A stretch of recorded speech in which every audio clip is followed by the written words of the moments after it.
ট্রাম্পের এ তো কেবল শুরু, 4 বাংলাদেশি গ্রেফতার।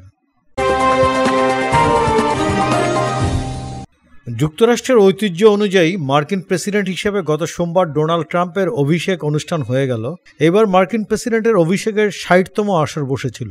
যুক্তরাষ্ট্রের ঐতিহ্যবাহী অনুষ্ঠানে এবার কিছুটা ভিন্নতা চোখে পড়েছে।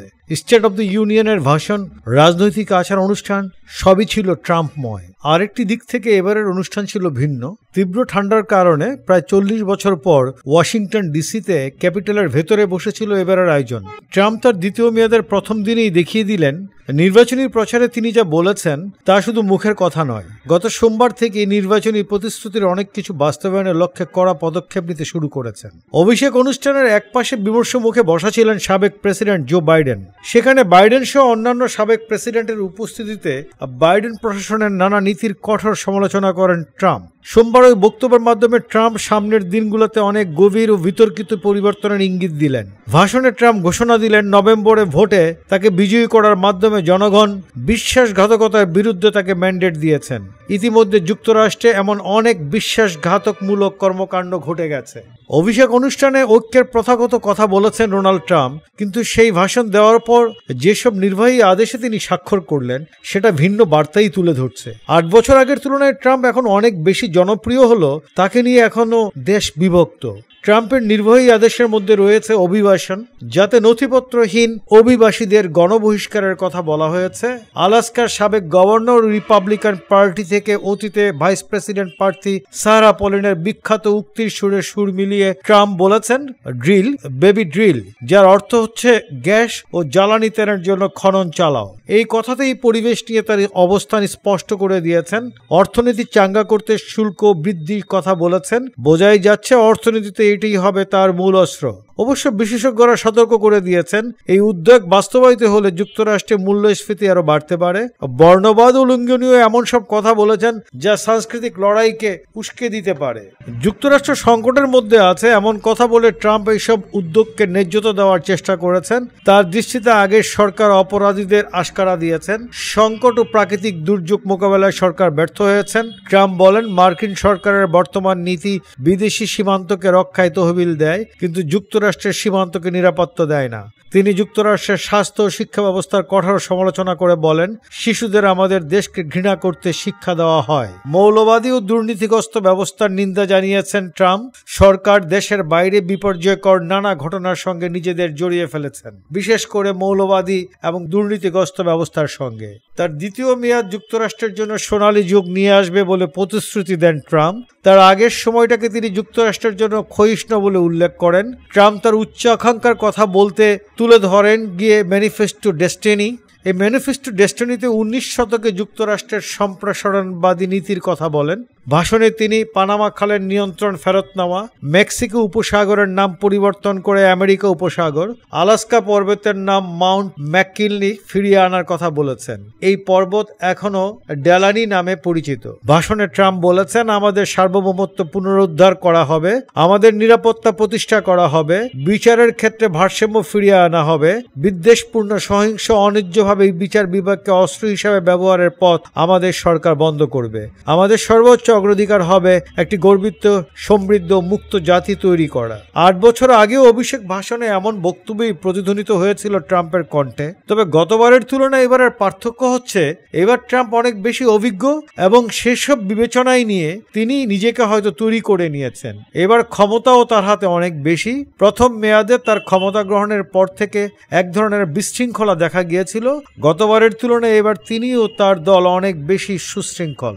সোমবার ট্রাম্প যে পরিমাণ নির্বাহী আদেশে সই করেছেন তা আগের যে কোনো প্রেসিডেন্টের নির্বাহী আদেশকে বহুগুণে ছাড়িয়ে গেছে। তার এই নির্বাহী আদেশে স্বাক্ষর বুঝিয়ে দিয়েছে এসব পরিকল্পনা আগেই নেওয়া হয়েছে এবং তিনি নির্বাচনী প্রচারে দেওয়া প্রতিশ্রুতি পূরণের পথে হাঁটছেন। 2017 সালে তিনি তার প্রশাসনে লোক নিয়োগ দিতে ধীরগতিতে এগিয়েছিলেন। অনেক ক্ষেত্রে নিয়োগ দেওয়া কর্মকর্তারা ইস্যুগুলো নিয়ে তার সঙ্গে আলাপ আলোচনা করেননি। 8 বছর আগে ট্রাম্পের অনুগত দলের একটি অভাব ছিল। এবার তার বেশ বড়সড় অনুগত সহযোগী এবং উপদেষ্টা রয়েছেন যারা বিভিন্ন বিষয় নিয়ে তার সঙ্গে খোলামেলা আলোচনা করে থাকেন এবং সংকট দেখা দিলে সমাধানের পথ বের করে দিতে সক্ষম। তারই দল যে কোনো এজেন্ডা বাস্তবায়নে বেশ ভালোই পারঙ্গম। ট্রাম্প প্রথমবারের মতো অভিষেকে যতটা জনপ্রিয় ছিলেন, এবার তার চেয়ে অনেক বেশি জনপ্রিয়। গত নভেম্বরের নির্বাচনে পপুলার ভোট এবং ইলেকটরাল কলেজের ভোটে বিপুল ব্যবধানে জয়ী হয়েছেন।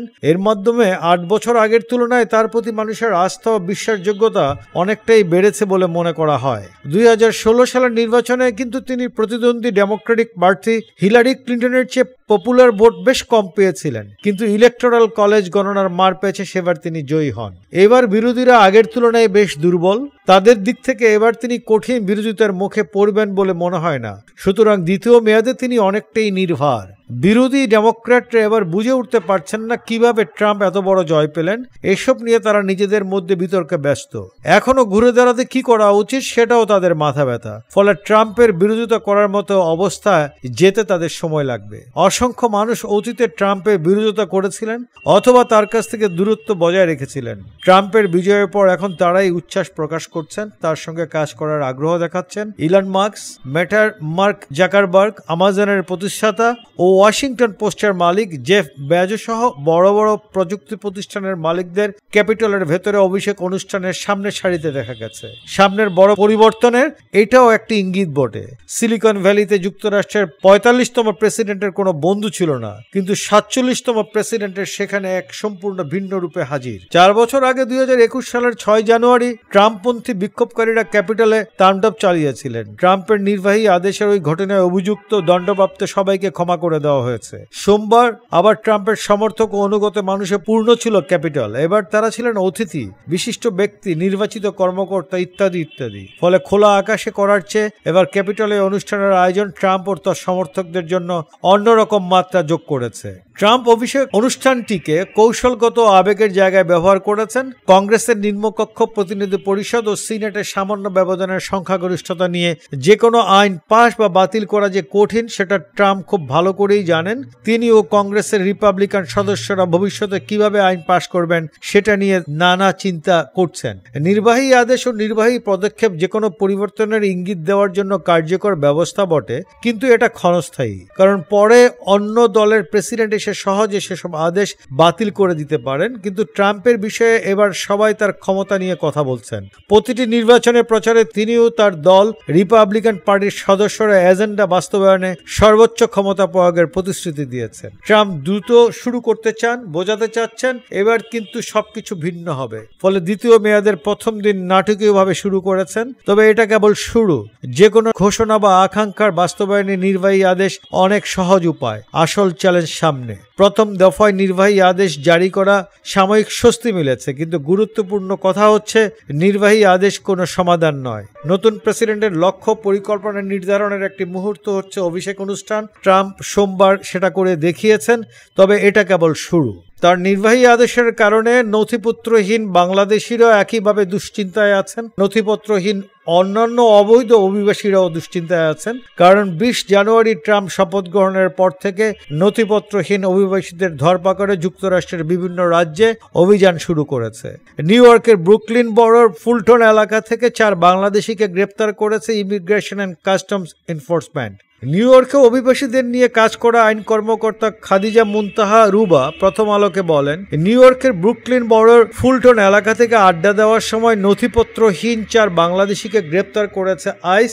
এই সময় তারা সাদা পোশাকে ছিলেন। অভিষেক অনুষ্ঠানের পরেই যুক্তরাষ্ট্রের প্রেসিডেন্ট হিসেবে ডোনাল্ড ট্রাম্প শপথ গ্রহণ করার পরই প্রথমবারের মতো বৈঠক করেছেন দেশটির পররাষ্ট্রমন্ত্রী মার্কো রুবিও, ভারতের পররাষ্ট্রমন্ত্রী এস জয়শঙ্কর, অস্ট্রেলিয়ার পররাষ্ট্রমন্ত্রী পেনি ওং এবং জাপানের পররাষ্ট্রমন্ত্রী আইওয়া তাকেসি। এই সময় কোয়াডের পররাষ্ট্রমন্ত্রীরা বলেন, আমাদের 4 জাতি এই প্রত্যয় ধারণ করে যে সমুদ্র সীমা সহ সর্বক্ষেত্রে আন্তর্জাতিক আইন, অর্থনৈতিক সুযোগ, শান্তি, স্থিতিশীলতা ও নিরাপত্তা ভারত প্রশান্ত মহাসাগরীয় অঞ্চলের মানুষের উন্নয়ন ও সমৃদ্ধির ভিত্তি। একই সঙ্গে আমরা বলপ্রয়োগ বা নিপীড়নের মাধ্যমে স্থিতি অবস্থা বদলে ফেলার চেষ্টার যে কোনো একতরফা পদক্ষেপের জোরালো প্রতিবাদ জানাই।